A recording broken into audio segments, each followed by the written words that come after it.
Welcome to Reflections, a program where we discuss values and virtues for the transformation of the individual and the society in general. I am Father George Ehusani, and I have my friend in the studio, Dr. Anthony Okeregbe. You're welcome.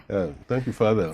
Dr. Anthony Okeregbe is an old friend. He's a senior lecturer at the University of Lagos Department of Philosophy, and he also heads a unit, Diaspora Studies or something. In the Institute of African and Diaspora Studies. Institute of African and Diaspora Studies. I'm a principal investigator and a researcher. Great. And you're not only a researcher about diaspora studies, you are also a researcher. You have done some research on Terra trauma healing. Tell our viewers about it. You can include that in my CV. Yeah, that is very interesting because it has expanded my intellectual horizon. Because from my incursion into African studies, I've been able to delve into the African predicament. And one of the things I can table as the African predicament is the mental state of the African arising from the traumatic situation they experience. Multifarious traumatic situation that the Africans and even Nigerians encounter. As a matter of fact, one author and journalist captured it when she was doing her own research on the mental health of Nigerians by saying that Nigeria is a gigantic trauma chamber. Trauma chamber? Yes. And I made a presentation to that effect last week when at the African Institute of African and Diaspora Studies, when we had the workshop on something relating to the African predicament too. And so it has expanded my horizon, as I said, because I've been able to ask questions beyond mere regurgitation of philosophies of dead men. We have been able to apply the principles, the submission and the theorizings of these men, these great minds, to interrogate the African situation. So I'm eternally grateful to Terra for that opportunity, and that has somehow pushed my research in that direction. In that direction. So I'm a principal investigator under Lenin at the Institute of African and Diaspora Studies. In fact, we got a grant in that institute to which we call the African Cluster Center of Excellence of the University of Bayreuth in Germany. So I'm a principal investigator and the lead researcher of the section on Lenin. So it is providential that these things are happening about the same time, getting into Terra and being open to this psychotrauma healing course and session, and it has afforded me opportunity. What is the dimension of University of Edinburgh in this? Okay, University of Edinburgh. Oh, okay, that was I am a Catalyst Fellow. Yeah, I got a grant in 2002 grants. First of all, in 2019 to attend the conference. Yes. And secondly, there was a competed grant, a grant competed for among all the Catalyst Fellows to do a small research. Just pick any research of your choice. And I was so fascinated by my exposure to the psychotrauma healing course provided by Terra. So I decided to investigate and see the methodology of this psychotrauma healing and how it can help and ameliorate our situation in Nigeria, especially cases of trauma intolerance, even child abuse, and then conflict in family. So I've pieced all this together, and that is what I'm interrogating, and trying to understand how this methodology can be replicated in other spheres. Father Richard came back, and we attended a webinar on mental health, this Mashi, Professor Gaga said. Okay. And Father Richard made a submission. His submission, and he's writing a scholarly paper on it, that in Nigeria, we shouldn't be talking of post-traumatic stress disorder, PTSD, that Nigeria is undergoing ongoing trauma syndrome. Wow. It's not a trauma that has passed, that you are talking of the disorders after the past trauma. He says trauma in Nigeria is an ever-going phenomenon, ongoing phenomenon. So what it means is that you have flashbacks and there's also repetition of trauma. You are still in the trauma. Okay. I mean, you cannot be talking of post-trauma disorder when, let's say, the person that is beating you is still beating you. The person that is raping you is still raping you. Whoa. The bandits that are scaring you are still there and scaring you. So he says that what we are suffering in Nigeria is not post-traumatic stress disorder, but that it is ongoing trauma disorder. Ongoing.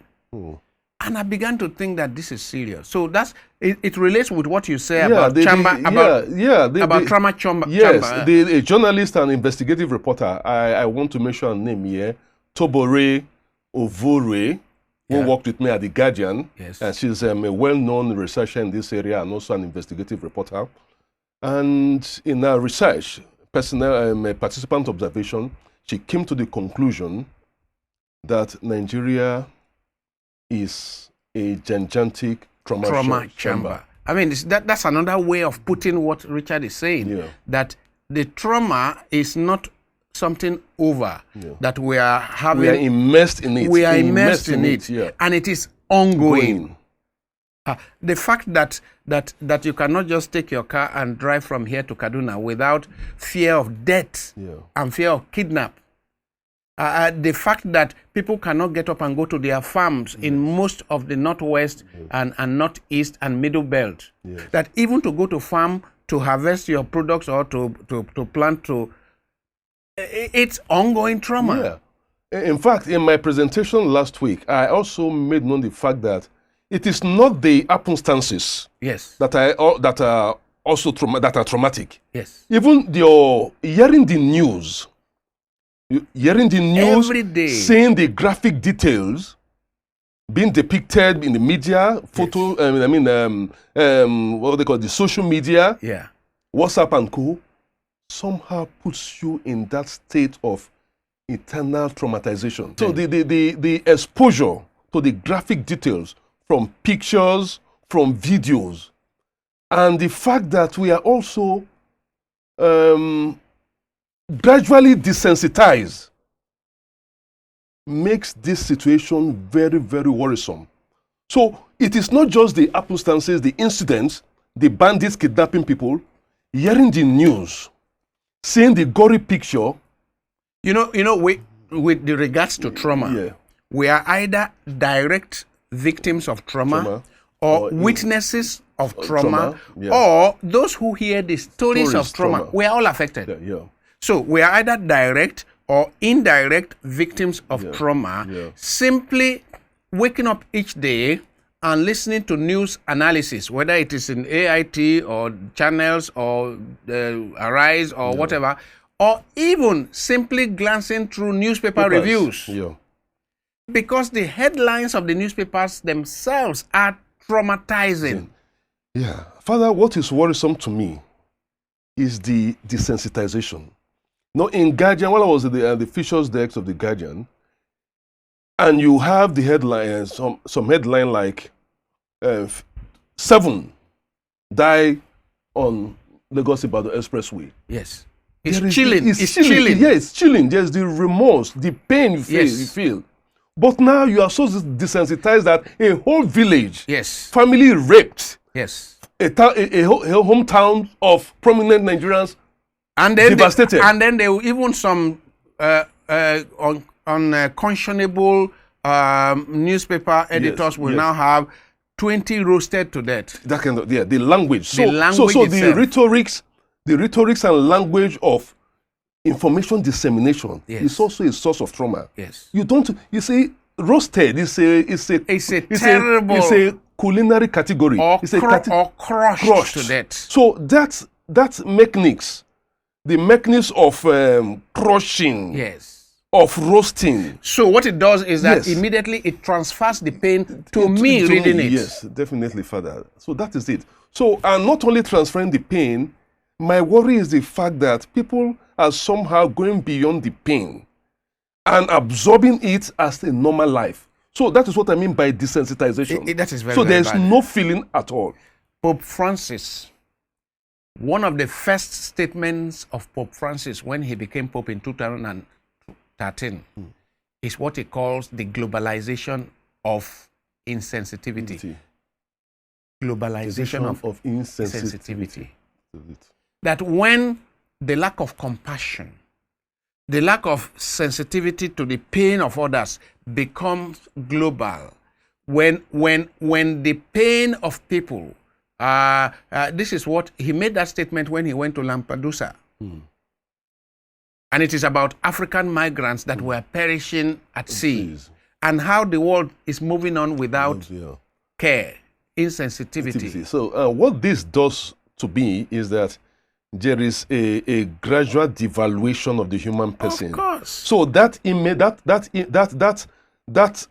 position of man being an image of God, being an imago Dei, that inviolability, of the human that person. intrinsic worth of the human person is grossly undermined, or completely obliterated with this kind of sense. It is undermined by language. The choice of words of terms to capture the event.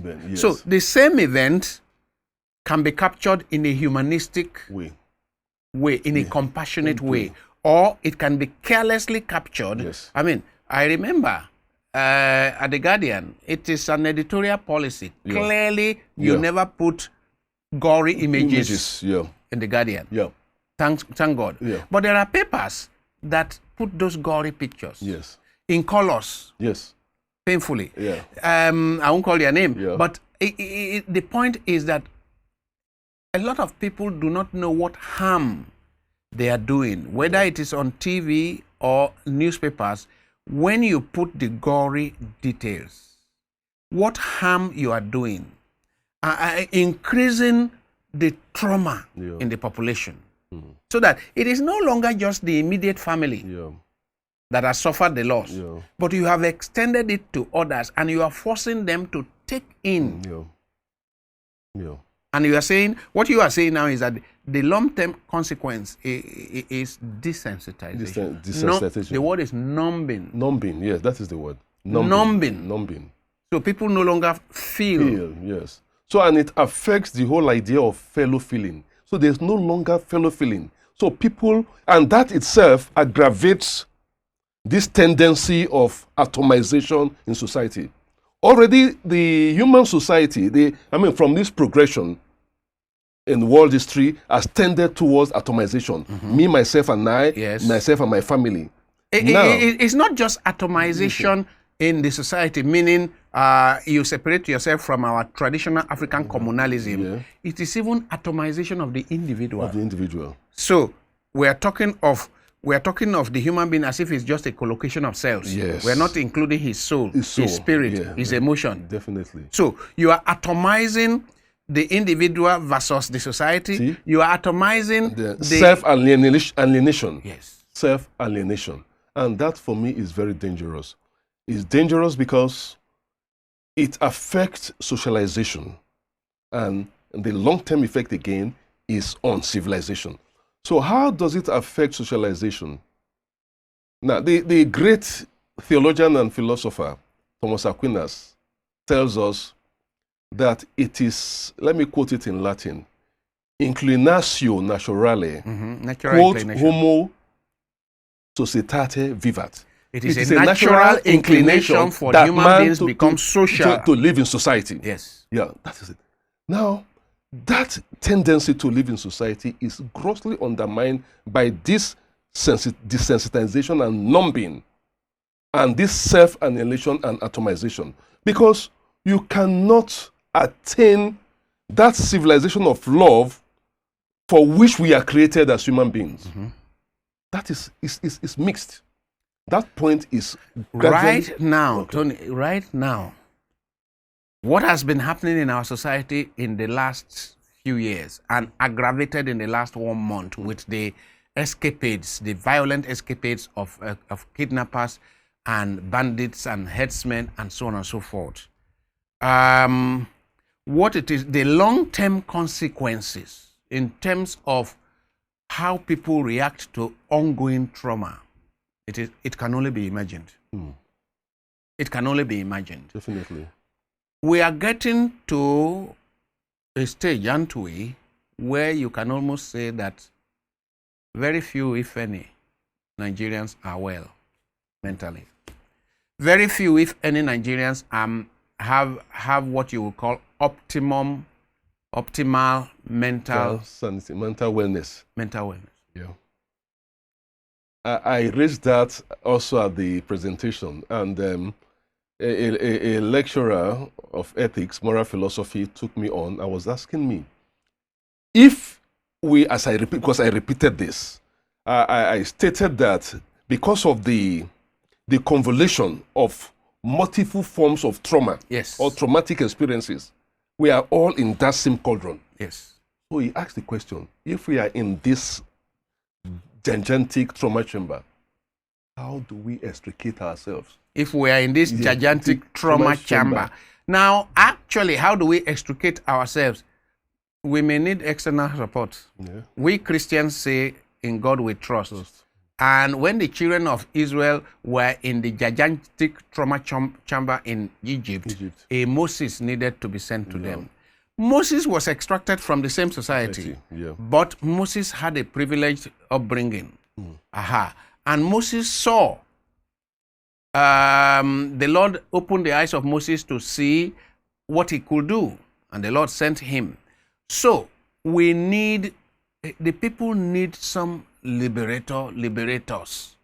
Because if we say, how do we educate ourselves? Well, the mere fact that we have been in this and we continue to be in it shows that indeed it may be because we can't help ourselves. Okay, mine was to respond then by stating that the recognition of the fact that we're in this situation is already a way towards the solution. And that's what I'm saying. And we recognizing that we have shared suffering, shared predicament, shared mental unwellness, will create the kind of bonds. That is what is called in psychology awareness. So it will create the kind of bond for us to bring about solution. Good. So what you are saying, if I understand well, is to say that, look, in mental psychological healthcare, to achieve awareness is already a great step. The people who are in psychiatric homes and are chained to the bed, chained to whatever, because they do not know there's anything wrong with them. But once people get to know that there is something wrong with them and are on their own asking for medicine, we call that awareness. A high level of awareness, meaning this person is aware that I am sick and I need a doctor, I need a counselor, I need a clinician, and is accepting medicine or accepting counseling. Not everybody in this trauma chamber that we are in recognizes that. In fact, the overwhelming majority of Nigerians do not know they are traumatized. They are living in denial for them. No, they are living in a state of blindness, darkness, unawareness. So it is only a few people who would recognize that we are in trouble. There are people who think that this is the best of times. The hush puppies, for example, who are definitely sick, but who do not know that they are sick. Right? They are doing their Yahoo, and they think that's wonderful. And they are buying their Lamborghinis and their Porsche cars and their whatever, Rolls Royce, and they are posing by 2 Rolls Royce and but this is evidence of sickness, of mental illness. Megalomania. This is mental illness. Now, but there are people, and society will never be devoid of such people who recognize that this is mental illness. When I see people drive on our streets and see that you see 3 lanes and people come and form a 4th and 5th lane and everything is blocked, this is evidence of mental illness. When you see people living in an estate and then their level of noise, and then they are doing parties and 20 houses away, you can hear the music that somebody is playing in his house. Come on, this is evidence of mental illness. But not everybody will recognize it. Those who recognize it now need to, as you say, appreciation of shared suffering coming together to form a network and beginning to do something about it. And the group put together by Professor Egaga, Mashi, Mental Health Help Initiative. Yes. That's awareness, right? And we recognize that we are not well. Let us see how we can help one another. Look, Terra, setting up the trauma healing. That's awareness. I think there's another one in Lagos. I've forgotten the name. That's awareness. So there are a number of people, and what we now need is some network group that will bring all these initiatives together as a coalition. And then begin to say, okay, since we all recognize this now, what kind of advocacy programs can we have to get the leadership? The leadership who, by the way, themselves are sick. Because if the leaders were not sick, we won't be where we are. Right? Sure. I mean, we have an ongoing situation where resident doctors are on strike. And we leave that and leaders jet out to other countries for healthcare. For healthcare. That is a situation of sickness. That's a situation of sickness. It is. We have a situation where the leaders of this society abandon their education, the education of their children, and then send their own children and ward overseas for school. That's a situation of mental illness. People, Europeans, they explored other territories in the world, harvested their resources to develop their society. That is the normal human inclination, to go out and harvest resources from outside to come and develop your society. But on account of the mental illness in this society, what do our leaders do? They harvest the resources of this society and then take it out to Switzerland, to UK, to develop those societies. Tell me, is that... So, Tony, your research work is plenty. You have a lot of work to do. It is. And we will just hope that a coalition will be formed in such a manner that people in leadership position will come to realize the sickness, their ailment, and then try to push out policies that will help us, that will extricate us from this cauldron we have found ourselves. So we just pray that something like that happens. And but people like you who are in research, therefore, have a lot of responsibility in this. People like you mentioned, an investigative journalist. Yes, Tobore. Yeah, Tobore. We need to get such people to constantly put before society the truth of our illness, the truth of our cognitive dissonance. You see, we need a lot more of CBT, cognitive behavioral therapy, for people to know that we are not well. Even my people in the studio, they are not, to recognize that they are not very well. These camera people, to recognize that they are not well. Because they are part of this chamber. They are in this chamber of trauma. Yes. Or do you think you people are very well? So for every one of us to recognize that the level of trauma in the society, even the news we hear every day, those things that our young people share on social media every day, to be able to forward those gory pictures and those stories, it's not evidence of mental wellness.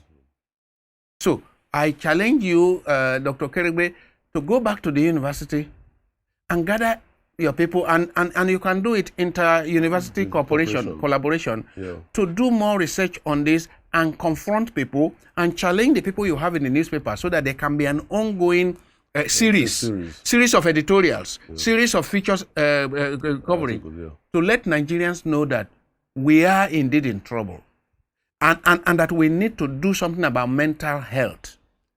Yeah. Well, this is a very profound one you just stated now. But one of the impediments to all this, I observe, is the thinking that channeling your energy towards mental health is not worth its salt, because people are grappling with survival, grappling with getting their daily bread. So, in other words, the concern is this: why would I have to spend my time doing something that is intangible? Yeah. Yes. So very clearly, and that is part of the reason why even we who are doing the training of healers, training of people to offer counseling support, we have a problem getting funding. Because people do not recognize the place of mental health. It is easier to collect money to buy blankets and buy bread and buy rice and so on and distribute than to raise funds for research in mental health. That is it. It is intangible. However, that's part of the reason why Africa is poor. That's part of the reason why Nigeria is poor. That we really need to get into the kind of foundations that Europe and America had before they began to make riches like this. If we keep getting concerned with daily bread and butter, what we are to eat today, we will never make progress. Never. And on that note, I would I'd like us to bring this discussion to an end. The summary, I wish you can actually summarize what you have been saying about the state of trauma in Nigeria for our viewers once again. Yeah, I think what we have been trying to pass across is that the situation we are in this country is such that every person is experiencing some level of unwellness as a result of banditry. That is the incidence of banditry that is ongoing, kidnapping, terrorism, insecurity. Not only that, also the depiction of these events, the reportage of these events, and then the transmission and dissemination through the social media, is also causing further trauma and harm to the psyche of the human person. So what it means, therefore, is that we all are in this deep, gigantic trauma chamber, whether you like it or not. It does not discriminate in terms of status, age, religion, ethnic group. It does not. We are all in it. So the recognition, the awareness of this situation is the first step towards getting a solution. I hope that in the next segment we can discuss something about how we are going to get a solution. But I would like to bring this segment to an end. I have been discussing with Dr. Anthony Okeregbe of the Department of Philosophy, University of Lagos, about the gigantic trauma chamber that we all find ourselves in Nigeria. I hope that the next segment we will discuss will be more positive than what we have discussed. Thank you very much. Thank you, Father. Thank you, Father.